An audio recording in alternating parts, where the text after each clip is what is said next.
My 23F, husband 25M, got berated by my friend about his behavior to me while I wasn't there. We had my husband's best friend and his wife over yesterday. We don't usually drink or stay up late, but they came over after we put our child down, and they had left their child with in-laws for the night, so it was our first time being child-free together since we had kids. My husband has been best friends to this guy since before he met me. And I've always liked his wife and have been getting pretty close to her in the past year, and we even called each other best friends now. Well, we stayed up late and had a very good time. Eventually at about 1:30 a.m., my daughter woke up, so I left and called it quits by that time.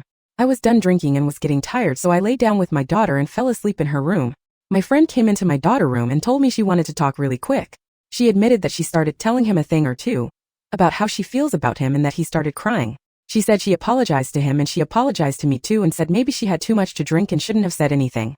I just shook my head and told her that maybe it was just getting late for all of us, and after a hug, they left.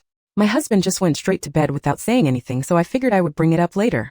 Today my husband is being so grumpy. I woke up with my daughter and let him sleep in, but at about 11 a.m. I told him that I needed him to get up so we could clean and wash up before church, our usual Saturday routine for the past 3 years. I told him after we clean we can take a nap with my daughter if we're still tired. Well, it took him 30 minutes to get out of bed. When he finally got up, he just laid around and would go on his phone. I constantly kept asking him to get up because it was late.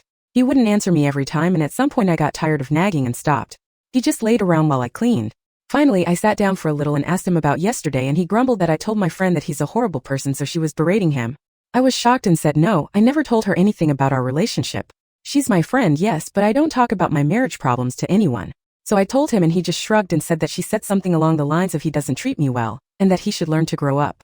Funny thing is, his behavior today just stands out knowing what she said to him. In my head, I wanted to tell him off that what she said was true, but I didn't. I just told him that I'm glad my friend has my back, but I swear what she said is from her own assumptions of our relationship. He said she probably misunderstood something I said. I think it's interesting that I found out not long ago that my husband's younger brother also yelled at my husband about his behavior. Past post. It makes me feel more confident in myself about my feelings for him and our marriage. I'm tired of being the bigger person all the time. I'm already 1 foot out the door, and he doesn't even seem to try to make me stay other than cry.